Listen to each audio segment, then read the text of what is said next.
All right, music fans, welcome back. Harmless me here talking about real music and doing it real time for a few real people out there just like you and just like me. So, Don Henley gets victimized by the court system.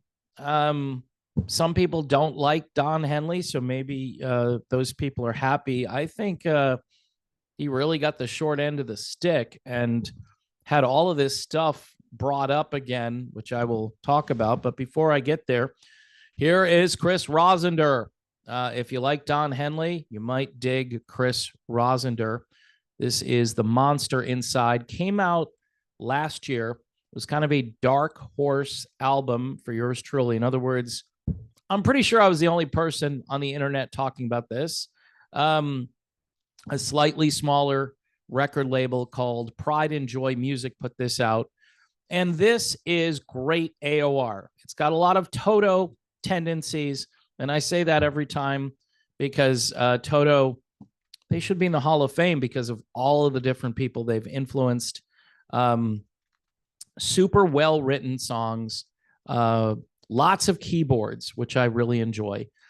Chris Rosender, The Monster Inside. Now, some people think Don Henley is kind of a monster, right? Now, maybe back in 1980, look, Don Henley, 76 years old, and he's in the courtroom, and they're bringing up all this stuff from 1980, and he's apologizing, saying, look, I made a mistake.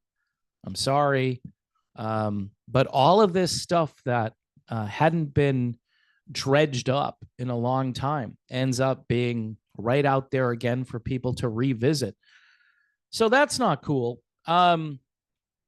People make mistakes. That was a big mistake. That was a really big mistake that Henley made.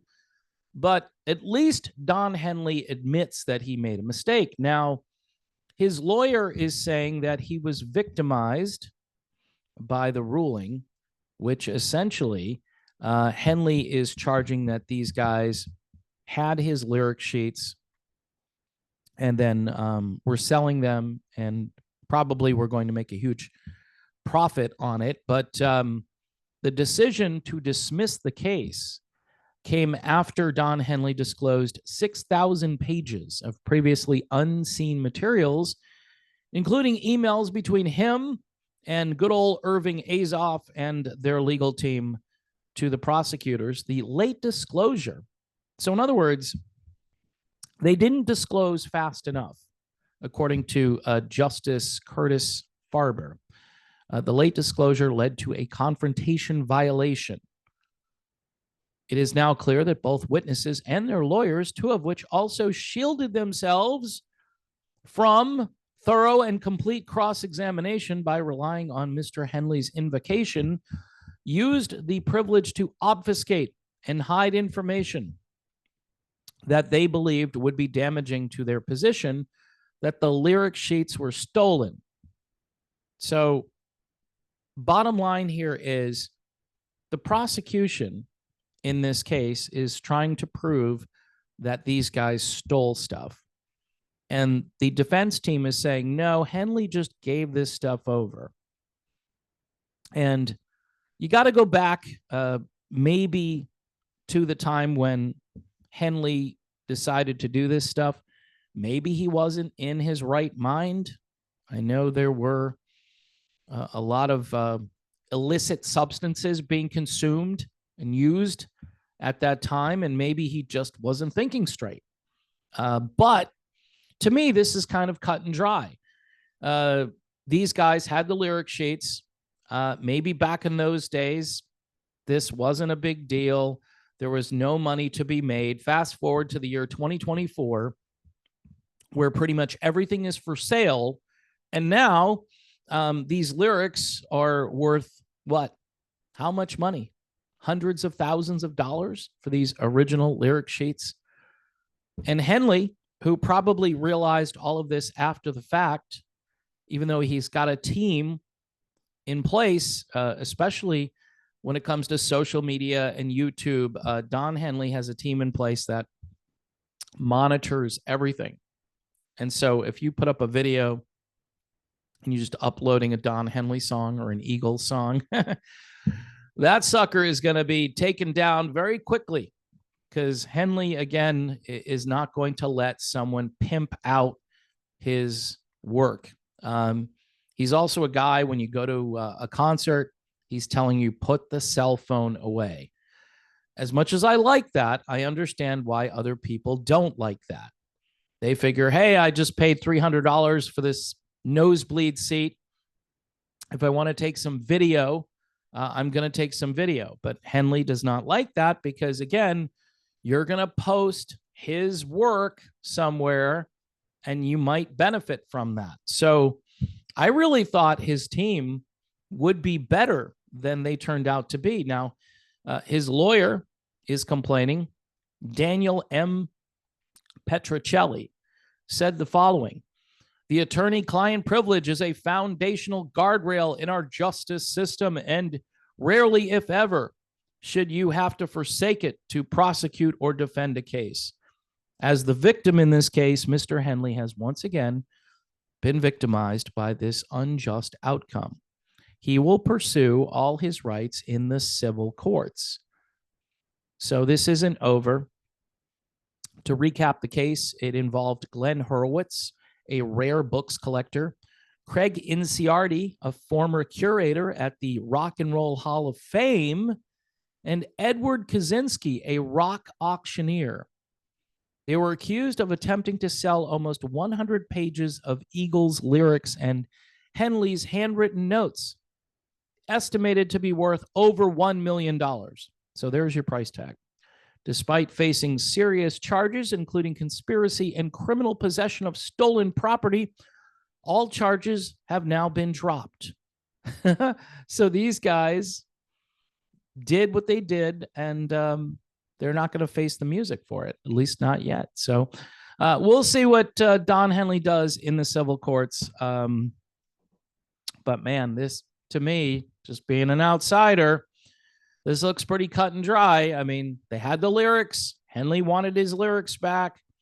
They were trading and selling, and $1 million for this stuff.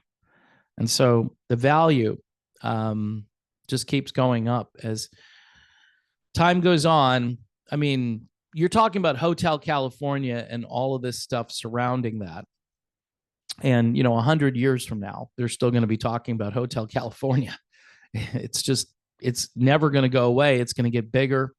And then, people are going to battle for the rights to everything, the estate, Don Henley's family, the ancestors. Imagine 100 years from now, and these people are fighting over the rights to continue to rake in the profits from a super iconic song. Right now, I think it's a little overplayed, but things ebb and flow. In another 10 years or so, I think all of the classic rock will start to fade.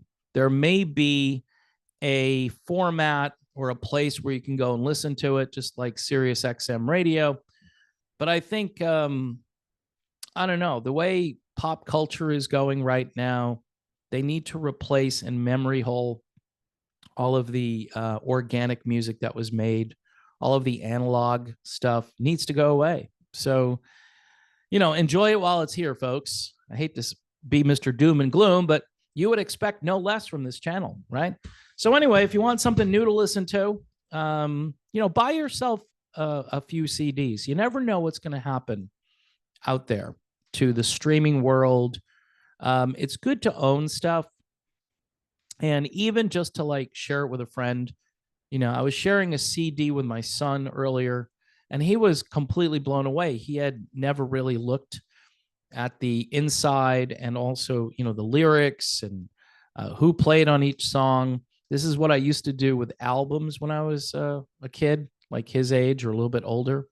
Anyway, this is Chris Rosender, and it's called The Monster Inside, and kind of goes along with Don Henley a little bit, male solo artist, trying to put out some great music. Don Henley, great solo music from the 1980s.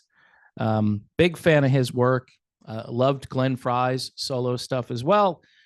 Anyway, folks, those days are gone, right? So we just keep pressing on. Don Henley, he's going to keep fighting in the courts, and I will keep you up to date. Thanks for watching.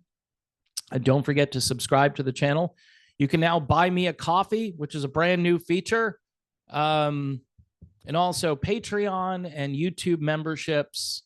A lot of ways to support the channel as we fight the algorithm each and every day. I put out a video, it gets like 800 views, and I have 76,000 subscribers. So yeah, whatever, folks. We just keep going, and hopefully I won't have to call it a career over here on YouTube. Although this isn't really a career, I've been told. This is just a hobby, and I'm making more of this than I should, even though I've been doing it for like 8 years. And it's been pretty good to me, or it was for a while. So anyway, that's where I'm at. Thanks for supporting. God bless, and I will see you soon.